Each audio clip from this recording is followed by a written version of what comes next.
मूर्तियां फिर पूरी बन नहीं पाएंगी। वो जितनी बनी होंगी उसी हालत में आपको मिलेंगी और फिर उन्हें पूर्ण कर पाना संभव नहीं होगा राजन। जैसी आपकी इच्छा। मंत्री जी, मूर्तियां बनाने के लिए सब बंदोबस्त किया जाए।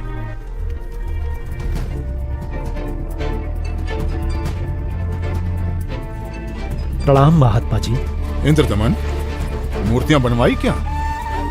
आपकी आज्ञा का पालन पूर्ण रूप से किया गया है महात्मा जी, परंतु मेरा दुर्भाग्य है कि मूर्तियां बन नहीं पा रही हैं। बनते बनते ही सबके टुकड़े टुकड़े हो जाते हैं। मूर्तियां अवश्य बनवानी है राजन, अब बनवाओ। मैं देखता हूं कैसे टूटती है मूर्ति। हे नाथ जी, प्रयत्न किया जा रहा है। प्रभु का भेजा एक अनुभवी कारीगर बंद कमरे में मूर्तियां बना रहा है। राजा इंद्रदमन नाथ जी को सारी स्थिति से अवगत करवाते हैं और कारीगर की शर्त के बारे में भी बताते हैं, किंतु महात्मा नहीं मानते। वो मूर्तियां देखने की जिद करने लगते हैं और राजा के मना करने के बावजूद भी उस कमरे के सामने पहुंच जाते हैं जहां मूर्ति बनाने का काम चल रहा होता है।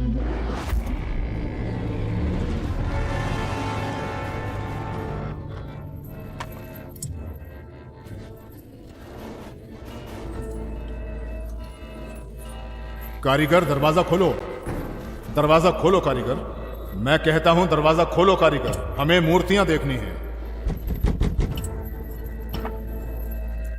राजन, आप बता रहे हो 80 वर्षीय वृद्ध हैं और 12 दिन से खाना पीना भी नहीं किया है।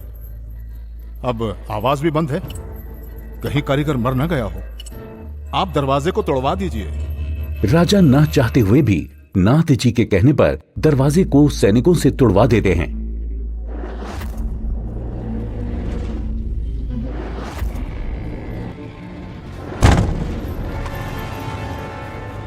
दरवाजा खुलने पर अंदर कोई कारीगर नहीं मिलता।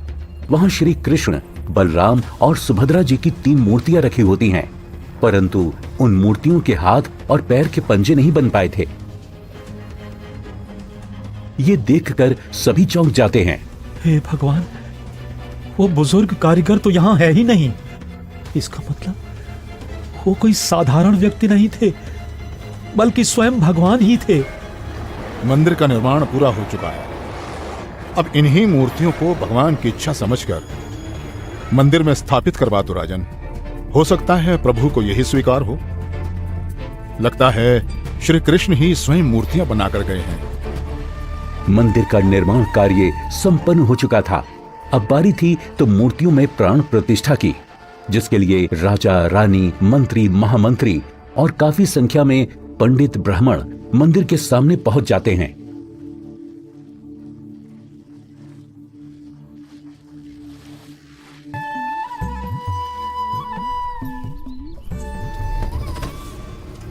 रे दुर्बुद्धि शूद्र, अपवित्र! देखता नहीं मंदिर का द्वार अपवित्र कर दिया तूने। ये शूद्र कैसे बन गई? भगवान, ये कैसे हो गया? ये कैसे हो गया भगवान? कैसे हो गया?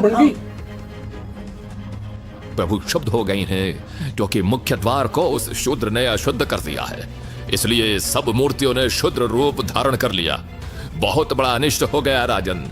कुछ समय उपरांत देखते ही देखते मूर्तियां अपने वास्तविक रूप में आ जाती हैं, जिसके बाद पंडित कई बार गंगा जल छिड़ककर मूर्तियों को शुद्ध करने का उपक्रम करते हैं। मूर्ति स्थापना के कुछ दिन बाद अचानक समुद्री तूफान आ जाता है और समुद्री लहरें लगभग 40 फीट ऊंची उठकर बहुत तेज वेग में मंदिर की ओर चल पड़ती हैं। सभी आपस में बातें करने लगते हैं। लगता है अब की बार भी समुद्र मंदिर को नष्ट कर देगा। अरे ये क्या, संत जी अभी भी वहीं पर बैठे हैं? अरे कोई उठाओ उनको वहां से।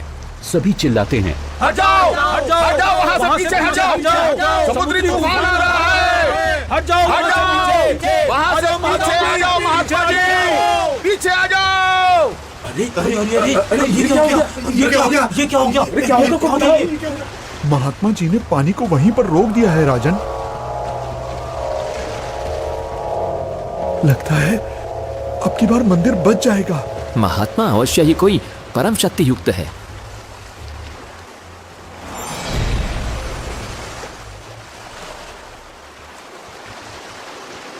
हे भगवान, मुझे रास्ता देने की कृपा करें। मैं मंदिर तोड़ने जाऊंगा। वत्स, ये मंदिर नहीं है। यहाँ पाखंड पूजा नहीं होगी, बल्कि गीता का ज्ञान सुनाया जाएगा। ये तो आश्रम है। आप जैसे बलवान को शोभा नहीं देता कि इसको विध्वंस करें। लेकिन मैं इसे अवश्य तोड़ूंगा, चाहे कुछ भी हो। अगर ऐसा है तो जाइए समुद्रदेव, तोड़िए।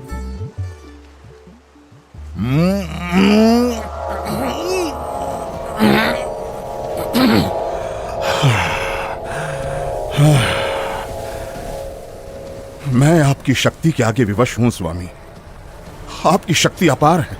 आप मुझे रास्ता देने की कृपा करें प्रभु।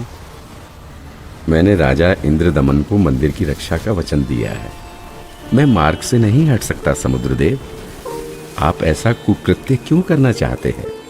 जब ये कृष्ण त्रेता में श्री राम बनकर आए थे, तब इन्होंने लंका जाने के लिए मुझे अग्नि बाण दिखाए और मुझे भला बुरा कहकर अपमानित कर रास्ता मांगा था। लक्ष्मण, मेरा अग्नि बाण दो। लातों के भूत बातों से नहीं मानते। मैं ये मंदिर तोड़कर उसका प्रतिशोध लेना चाहता हूं। समुद्रदेव, प्रतिशोध तो आप पहले ही ले चुके हो।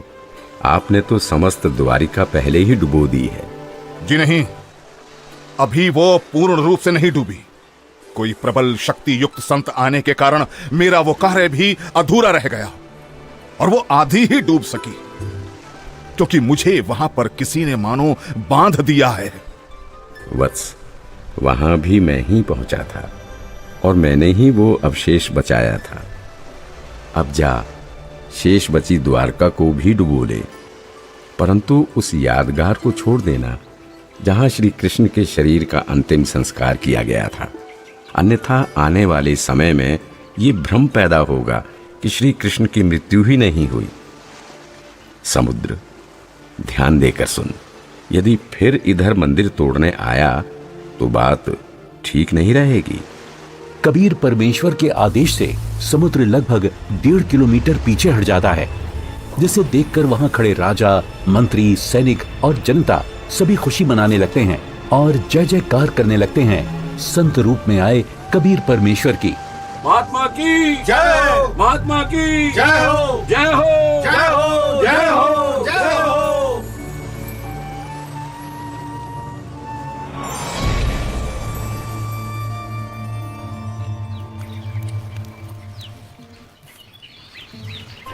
पंडित जी, सब कुछ करके देख लिया। आपका कुष्ठ रोग तो बढ़ता ही जा रहा है। भगवान, परमेश्वर, ये क्या हो गया? हे प्रभु, कष्ट हरो महाराज, क्षमा करो महाराज। पता नहीं मुझे किस पाप का प्रायश्चित करना पड़ रहा है। गलती क्षमा करो प्रभु, गलती क्षमा करो।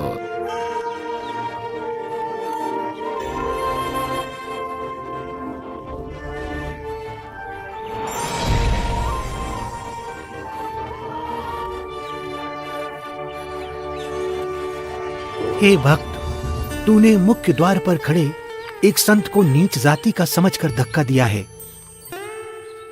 क्षमा करो महाराज, आगे से ऐसी भूल कभी नहीं होगी। आपका कष्ट निवारण मैं नहीं कर सकता। ये तो उन्हीं के पास जाकर क्षमा मांगने से और उनके पैर धोकर उस चरणामृत के पान से ही होगा। वो कोई साधारण संत नहीं थे, अपितु कोई परम शक्ति ही शूद्र रूप धारण करके वहां परीक्षा लेने के लिए पहुंची थी। यदि वो आपको हृदय से क्षमा कर देंगे तो ही आपका कष्ट निवारण संभव है, अन्यथा नहीं।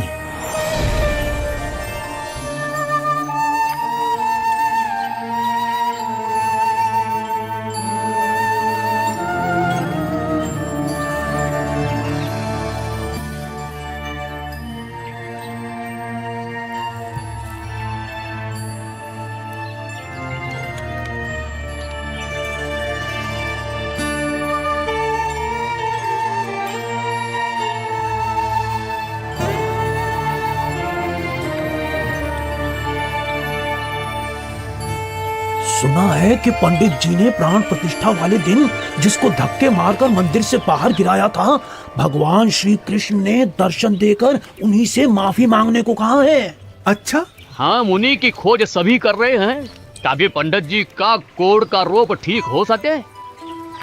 आसपास के पूरे क्षेत्र में घूमने के बाद भी जब परमेश्वर का वो शुद्र रूप कहीं दिखाई नहीं दिया, तब वापस मंदिर जाते समय पंडित जी मन ही मन भगवान से प्रार्थना करते हैं, प्रभु प्रभु।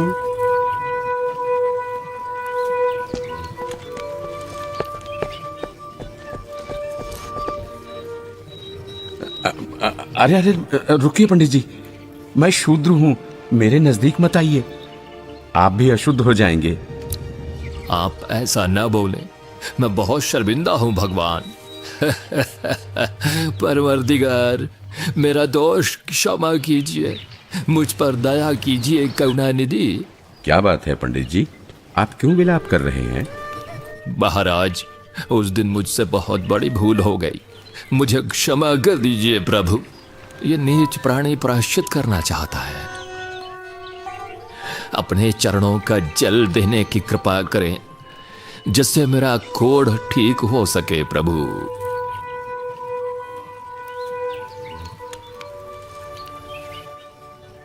हे ब्राह्मण, इसे 40 दिन तक पीना तथा जल में डालकर स्नान करना। आज से 40वें दिन तुम्हारा कुष्ठ रोग समाप्त हो जाएगा। अब से भविष्य में इस जगन्नाथ मंदिर में किसी ने भी छुआछूत की तो उसकी भी यही दशा होगी, दंड का भागी होगा। जी महाराज, जी महाराज, जी महाराज, इस मंदिर में कभी छुआछूत नहीं करेंगे, नहीं करेंगे। आशीर्वाद है बच्चों।